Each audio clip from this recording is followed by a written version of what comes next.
What are the most common internal bird parasites? Have you ever wondered what tiny creatures might be affecting our feathered friends from the inside?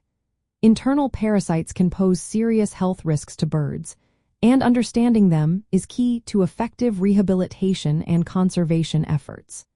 Let's take a closer look at some of the most common internal parasites that affect birds and how we can help them. One of the most prevalent internal parasites is Giardia. This single-celled protozoan lives in the intestines and can cause a condition known as giardiasis. Birds infected with Giardia often experience symptoms like diarrhea, weight loss, and poor nutrient absorption. Young birds are particularly at risk, showing signs of poor feather development and failure to thrive. Giardia spreads mainly through contaminated food or water, making hygiene essential in bird care. Another group of internal parasites that birds face is worms.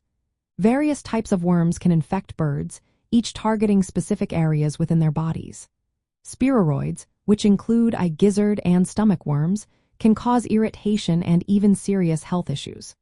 For instance, eye worms can lead to conjunctivitis, while gizzard worms may burrow into the lining of the gizzard, potentially causing severe illness or death if left untreated. Then we have syngamus, commonly known as gape worms. These worms inhabit the trachea and bronchi, leading to respiratory problems. Birds affected by gape worms may cough, shake their heads, or struggle to breathe. Young birds are especially vulnerable, and untreated infections can be fatal. Another protozoan parasite to be aware of is sarcocystosis.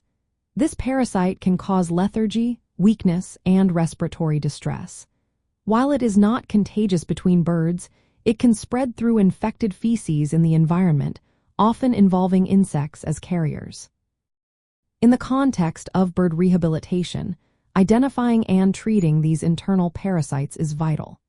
If a bird shows symptoms like weight loss, diarrhea, or unusual behavior, it should be examined by a veterinarian. The vet can perform tests to detect specific parasites and recommend treatment, which usually involves antiparasitic medications. Preventing internal parasite infections is also essential. Keeping living environments clean, ensuring hygienic food and water sources, and scheduling regular veterinary checkups can help protect birds from these harmful invaders.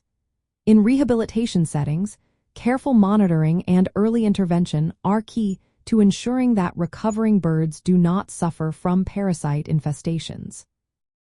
Understanding these internal parasites and their effects on birds is an important part of successful bird conservation and rehabilitation efforts. By staying informed and proactive, we can help our feathered friends lead healthier lives.